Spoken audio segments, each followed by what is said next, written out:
me. ലോകത്തുള്ള എല്ലാ വ്യൂവേഴ്സിനും എൻ്റെ ഈ ചാനലിലേക്ക് സ്വാഗതം. Journey to the world of cooking. ചക്കക്കുരു ഉണ്ടോ ഉപ്പുമാവ് എടുക്കാൻ എന്നതാണ് ഇന്നത്തെ ചോദ്യം. അതായത്, നിങ്ങളുടെ വീട്ടിൽ കുറച്ച് ചക്കക്കുരു ഉണ്ടോ?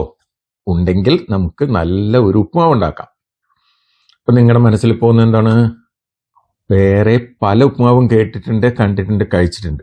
പക്ഷെ ചക്കക്കുരു കൊണ്ട് ഇല്ല, കേട്ടിട്ടില്ല. എന്നാൽ അതാണ് ഞാൻ ഇന്ന് ഉണ്ടാക്കി നിങ്ങളെ കാണിക്കാൻ പോണത്. അപ്പോൾ എല്ലാവരും റെഡിയാണോ? നമുക്ക് ചക്കക്കുരു ഉപ്പുമാവിലേക്ക് പോകാം.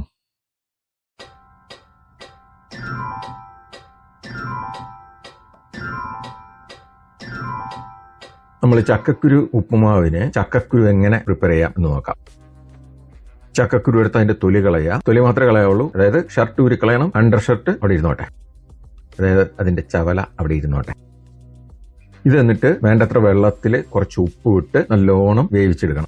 ഈ പരുവത്തിൽ നമ്മുടെ കൈകൊണ്ട് ഞെക്കിയാൽ പൊടിഞ്ഞു പോകും. നമ്മൾ വേവിച്ച് കഴിഞ്ഞിട്ട് വെള്ളം വരാൻ വെക്കണം. ഇത് നമുക്ക് ഒന്ന് പൊടിച്ചെടുക്കാം. നമുക്ക് മാഷർ ഉണ്ടെങ്കിൽ അത് വെച്ച് ചെയ്യാം. കുറച്ച് ബുദ്ധിമുട്ടാണ്. അല്ലെങ്കിൽ എളുപ്പ വഴി മിക്സിയുടെ ജാറിലോട്ട് ഇട്ടേച്ച് ഒരു 5-6 കറക്കം കൊടുത്താൽ അത് ശരിക്കും പൊടിയായിട്ട് വരും. 5-6 കറക്കം കൊണ്ട് ശരിക്കും പൊടിയായില്ലെങ്കിൽ കുറച്ചുകൂടെ കറക്കി കൊടുക്കുക. കറക്കാൻ എല്ലാവർക്കും അറിയാലോ അല്ലെ? അത് തന്നെ, ആ കറക്കം തന്നെ. നമ്മൾ ചക്കക്കുരു പുഴുങ്ങി പൊടിച്ച് മാറ്റി വയ്ക്കുക. ഈ ഉപ്പുമാവിന് വേറെ എന്തൊക്കെ വേണം എന്ന് നോക്കാം. ഇഞ്ചി, വെളിച്ചെണ്ണ, ഉണക്കമുളക്, ഉഴുന്നുപരിപ്പ്, കടുക്, ഉപ്പ്, ഉള്ളി, പച്ചമുളക്, കറിവേപ്പില. പിന്നെ ഇപ്പം എങ്ങനെ ഉണ്ടാക്കണമെന്ന് നോക്കാം. ഒരു പാൻ ഹൈ ഹീറ്റിൽ വെച്ച് ചൂടാക്കുക. കടുക് വറുക്കാനായി എണ്ണ ഒഴിക്കുക. എണ്ണ ചൂടാകുമ്പോൾ കടുകിട്ട് പൊട്ടിച്ച് ഉണക്കമുളക് ഇട്ട് ചൂടാക്കി ഉടനെ തന്നെ നമ്മൾ ഉഴുന്നുപരിപ്പ് ഇട്ട് മൂപ്പിക്കുക. മഞ്ഞ നിറമായി വരുമ്പോഴത്തേക്കും നമ്മൾ അതിലേക്ക് കറിവേപ്പില ഇട്ട് കൊടുക്കണം. അതൊന്ന് ഇളക്കി ചൂടാകുമ്പോഴത്തേക്കും അതിലേക്ക് നമ്മുടെ പൊടിയായി അരിഞ്ഞു വെച്ചിരിക്കുന്ന ഇഞ്ചി ഇട്ട് കൊടുക്കണം. ചെറുതായി അരിഞ്ഞു വെച്ചിരിക്കുന്ന ഉള്ളിയും പച്ചമുളകും കൂടി ഇട്ട് ഇളക്കി നല്ലോണം ഒന്ന് മൂപ്പിക്കണം. ഇതിന്റെ കൂടെ വേണ്ടത്ര ഉപ്പും ചേർത്ത് ഇളക്കി മൂപ്പിക്കുക. ഈ ഉള്ളി ഇട്ട് നല്ലോണം ഒന്ന് മൂത്ത് വരുമ്പോൾ പൊടിച്ചു വെച്ചിരിക്കുന്ന ചക്കക്കുരു ഇടാം. ഇട്ട് നല്ലോണം ഒന്ന് ഇളക്കി നല്ലോണം ചൂടായി വരുമ്പോഴത്തേക്കും അതിലേക്ക് കുറച്ചുകൂടെ വെളിച്ചെണ്ണ ഒഴിച്ച് നല്ലോണം ഒന്ന് മിക്സ് ചെയ്ത് തീ ഓഫ് ചെയ്ത് വേറൊരു പാത്രത്തിലേക്ക് മാറ്റി എൻജോയ് ചെയ്യുക. നമ്മുടെ ചക്കക്കുരു ഉപ്പുമാവിന് ഇത്രയേ ഉള്ളൂ പണി.